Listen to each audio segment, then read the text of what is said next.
melampaui segala akal dan budi manusia. Itulah yang memelihara hati dan pikiranmu sekalian di dalam kasih Kristus Yesus, Tuhan dan Juru Selamat kita yang hidup. Amin. Shalom. Selamat malam untuk kita semua. Firman Tuhan yang menjadi renungan khotbah untuk kita hari ini dari kitab Nabi Zefanya pasal yang kedua, ayat 1 sampai dengan ayat yang ketiga. Demikian dikatakan, seruan untuk bertobat. Bersemangatlah dan berkumpullah, hai bangsa yang acuh tak acuh. Sebelum kamu dihalau seperti sekam yang tertiup, sebelum datang ke atasmu murka Tuhan yang bernyala-nyala itu, sebelum datang ke atasmu hari kemurkaan Tuhan. Carilah Tuhan, hai semua orang yang rendah hati di negeri, yang melakukan hukum-Nya. Carilah keadilan, carilah kerendahan hati, mungkin kamu akan terlindung pada hari kemurkaan Tuhan. Sampai semikian jauh pembacaan nas firman Tuhan. Jemaat yang dikasihi Tuhan kita Yesus Kristus, adakah satu hal yang bisa kita sembunyikan dari hadapan Allah?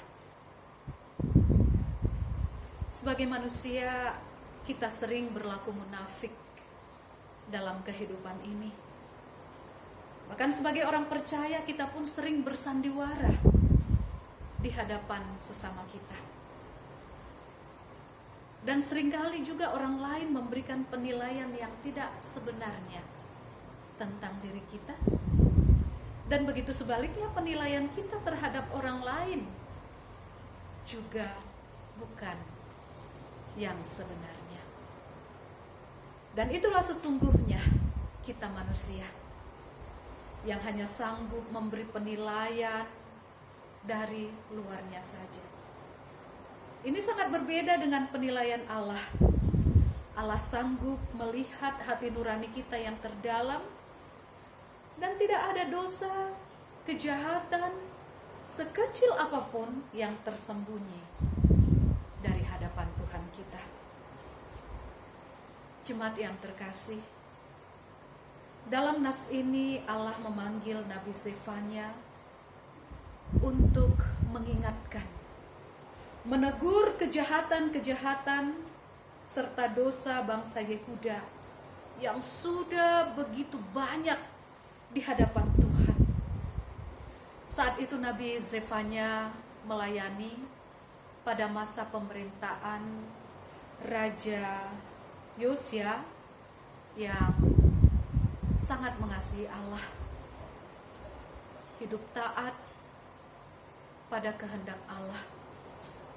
Namun saat itu kerajaan Asyur sedang melakukan ekspansi, perluasan ke daerah-daerah sebelah barat kerajaannya, sehingga pengaruh politik dan keagamaan Asyur itu juga berdampak pada kehidupan bangsa-bangsa sekitarnya, termasuk bangsa Yehuda. Dalam hal keagamaan, kepercayaan bangsa Yehuda pun turut dipengaruhi oleh keagamaan Asyur. Penyembahan kepada bintang, bulan, dan juga kepada dewi yang dipercaya oleh bangsa Asyur dan bangsa Babel. Ini juga mempengaruhi kehidupan keluarga dari bangsa orang Yehuda, sehingga penyembahan kepada Allah jadi ditinggalkan. Dan ini dilakukan dalam kesadaran mereka menerima masuk agama kepercayaan bangsa lain, sehingga terjadi pencampur adukan kepercayaan kepada Allah dan juga kepada ilah-ilah ataupun dewa-dewa. Dan saat itulah Allah menyuruh nabinya, Nabi Zefanya, untuk memperingati, untuk memberikan teguran agar mereka segera meninggalkan kehidupan mereka yang begitu menyakiti hati Allah. Mereka meninggalkan kejahatan mereka yang sudah melukai hati Tuhan. Dan saat itulah Zefanya memberitakan berita pertobatan ini agar mereka segera meninggalkan kehidupan mereka yang sungguh-sungguh sudah begitu jauh dari kehendak Tuhan. Mereka harus mencari Allah dalam kehidupan mereka. Bagaimana cara mencari Allah? Yaitu dengan bertobat. Amang, Inang, dan anak-anak kami yang terkasih, berita pertobatan ini juga berlaku dalam kehidupan kita saat ini. Kita diingatkan bahwa sekalipun Tuhan kita adalah Tuhan, Allah yang panjang sabar, Allah yang penuh kasih, tetapi Allah juga bisa menjadi murka ketika umat terus-menerus acuh tak acuh, tidak peduli, tidak mau tahu dengan apa yang sudah diperbuatnya, tidak mau setia mendengarkan, apalagi untuk melakukan apa yang menjadi perintah Tuhan melalui firman-Nya. Jemaat diingatkan, ketika murka Tuhan sudah datang, maka hidup manusia seperti sekam yang ditiup oleh angin, dan sebentar juga akan habis terbakar ketika manusia tetap di dalam keberdosaannya. Dan untuk itulah Zefanya mengingatkan bangsa Yehuda untuk segera meninggalkan kehidupan mereka yang sudah begitu melukai hati Tuhan. Begitu juga dengan kita. Firman Tuhan mengingatkan kita bahwa kedatangan Tuhan sudah semakin dekat.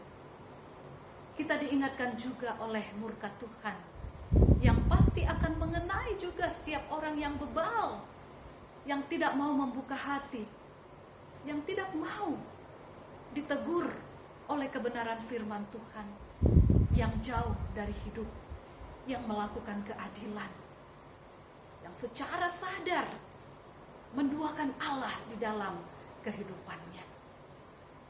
Dalam nas ini, Zefanya 3 kali menyerukan kata carilah, carilah, carilah. Apa yang harus dicari? Yang dicari adalah Tuhan. Yang dicari adalah memberlakukan keadilan dalam kehidupan. Yang dicari adalah kerendahan hati. Bagaimana cara kita mencari Tuhan? Apakah Tuhan itu sudah hilang dari kehidupan kita? Apakah Tuhan itu sudah kita tinggalkan? Itulah yang perlu kita cari dalam hati, dalam kehidupan kita masing-masing. Apakah kehendak Tuhan sudah begitu jauh dari kehidupan kita? Apakah kehidupan kita ini sudah hanya dipenuhi oleh keinginan-keinginan dan kehendak hati kita sendiri?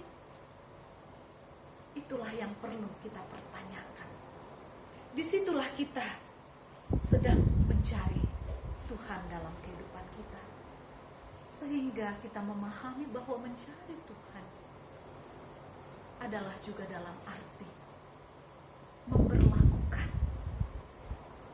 keadilan Tuhan di dalam kehidupan kita.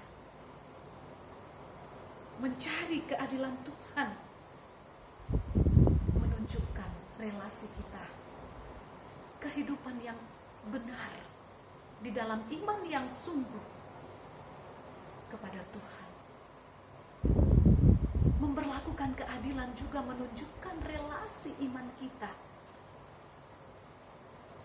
yang sungguh-sungguh sudah terbentuk di dalam kehendak Tuhan. Sehingga ketika dikatakan mencari Tuhan, tidak semata-mata ketika kita sedang beribadah, sedang melakukan ritual keagamaan yang khusyuk, tanpa kita memberlakukan kebenaran dan keadilan, kita tidak sedang mencari Tuhan, tetapi kita sedang mencari seperti apa hidup kita di mata orang lain, seperti apa kita menjalani kehidupan. Adakah kita sudah mengaktualisasikan kehendak Tuhan dalam hidup kita? Apakah kita sedang mempertontonkan kehebatan kita, karunia, talenta, kelebihan-kelebihan yang diberikan Tuhan dalam kehidupan kita, mengatasnamakan ibadah dan segala kegiatan-kegiatan kerohanian yang kita berlakukan dalam kehidupan kita? Bukan itu. Jelas sekali Nabi Zefanya mengaitkannya dengan melakukan kebenaran, keadilan, hidup dalam kerendahan hati. Dan hanya orang yang takut akan Tuhan sajalah yang bisa hidup dalam memberlakukan keadilan.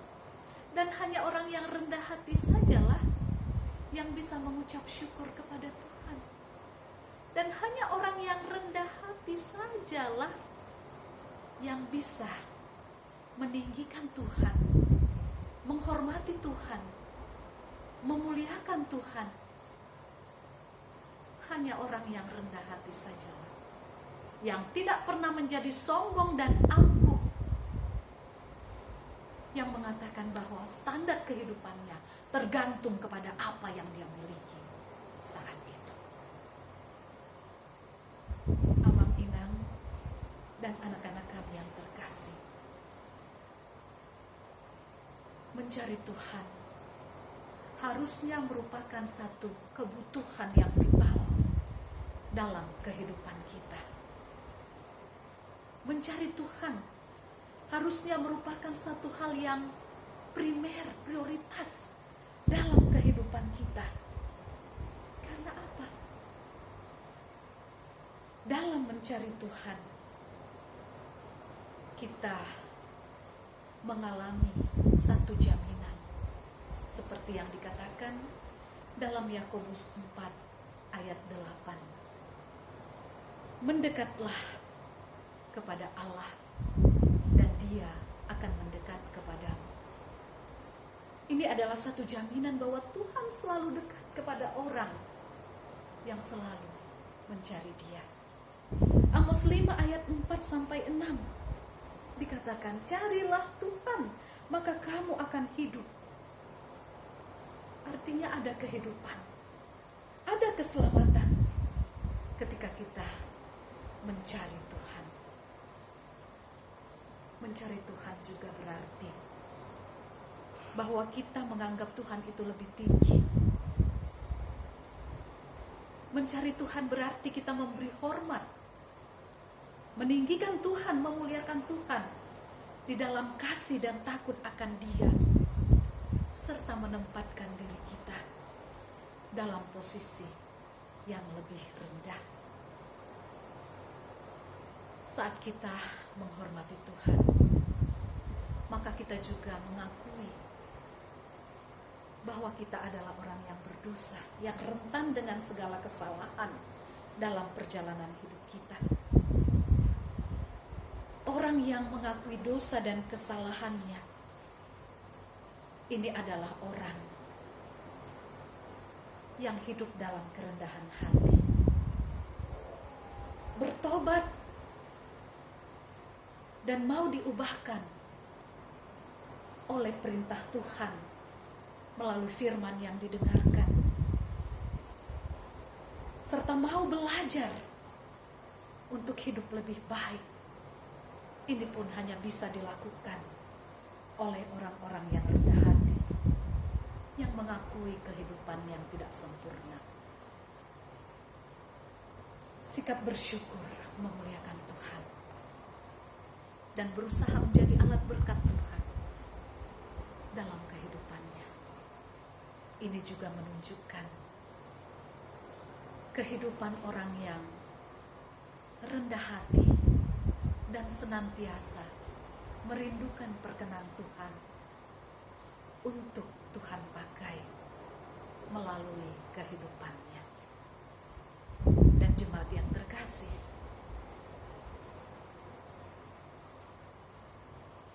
hari ini kita juga diingatkan melalui nama minggu. Sepanjang minggu ini minggu Judika, yang berarti berilah keadilan bagiku. Nats ini mengajak kita sekalian untuk bertanya kepada diri kita, adakah kita layak untuk meminta keadilan kepada Tuhan sementara kita hidup dalam kehidupan yang semena-mena, kehidupan yang tidak mau peduli, kehidupan yang tidak memperlakukan kebenaran dan keadilan terhadap sesama orang-orang yang ada di sekitar kehidupan kita. Firman Tuhan mengingatkan bahwa murka Tuhan sudah dekat. Sekaligus kita diingatkan kemungkinan bahwa murka itu juga bisa jauh, bisa lepas dari kehidupan kita. Ini mau mengingatkan kita untuk segera datang kepada Tuhan, untuk segera bertobat. Jangan cuek, jangan tidak peduli. Jangan kita menjadi orang yang suam-suam hukum,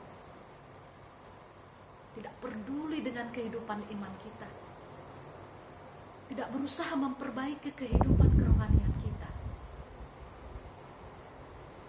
Wahyu 3 ayat 16 katakan, orang yang suam-suam hukum akan dimuntahkan oleh Tuhan.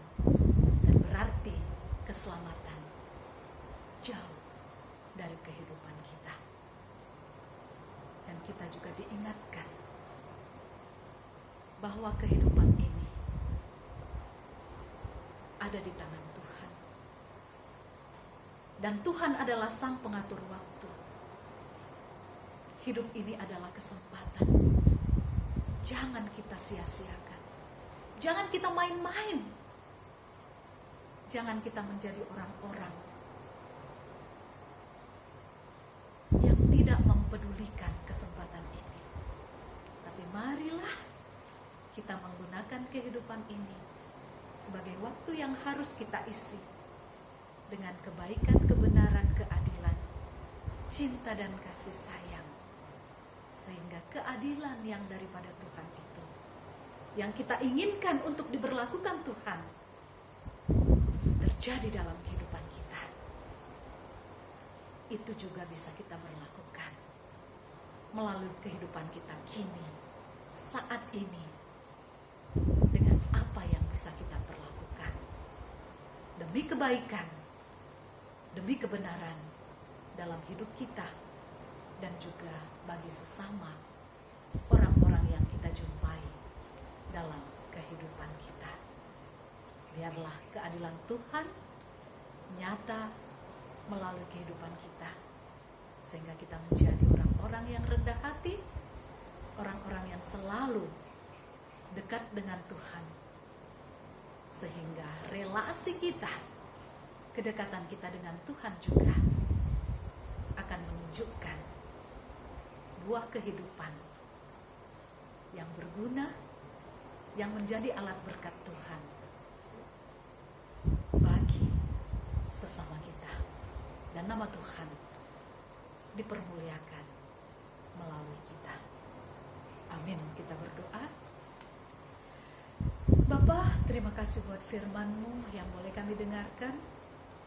Pada malam hari ini, jemaat-Mu, kami bersama dengan keluarga kami, di rumah kami masing-masing, kami diingatkan oleh hamba-Mu Nabi Zefanya, betapa murka-Mu Tuhan pasti akan terjadi menjadi satu penghukuman untuk menghakimi setiap kami atas apa yang sudah kami perbuat. Tetapi sebelum waktu itu terjadi, adalah waktu dan kesempatan bagi kami untuk memperbaiki diri, meninggalkan dosa dan kejahatan kami, agar kami dalam kasih yang sudah kami terima dari Tuhan juga boleh kami bagikan, mengasihi sesama kami dalam kasih yang benar, dalam keadilan, di dalam takut akan Engkau. Karena tidak ada Tuhan yang bisa kami andalkan, tidak ada yang bisa menjamin kehidupan kami untuk diselamatkan, kecuali perkenan Tuhan dalam hidup kami.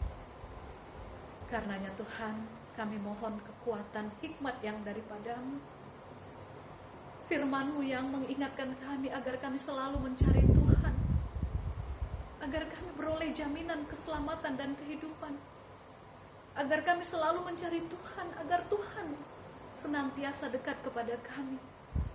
Kami selalu mencari Engkau ya Tuhan dalam kehidupan kami, sehingga kami boleh meninggalkan kesombongan kami, keangkuhan kami, dan sikap-sikap kami yang tidak benar, tidak adil, yang melukai hati sesama kami dan juga melukai hati Tuhan.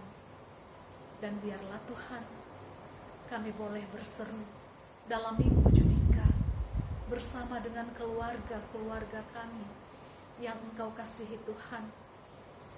Kami meminta keadilan Tuhan boleh nyata dalam hidup kami.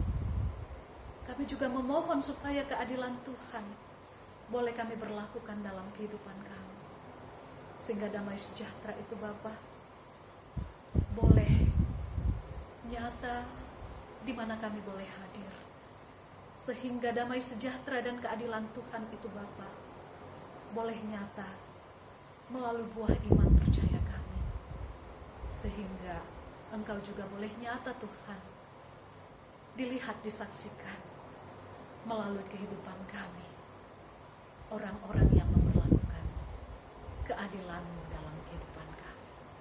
Terima kasih Tuhan. Terpujilah Engkau selamanya karena keadilan-Mu dan kebenaran-Mu dalam hidup kami. Di dalam nama-Mu yang kudus Tuhan Yesus, kami sudah berdoa dan mengucap syukur. Amin.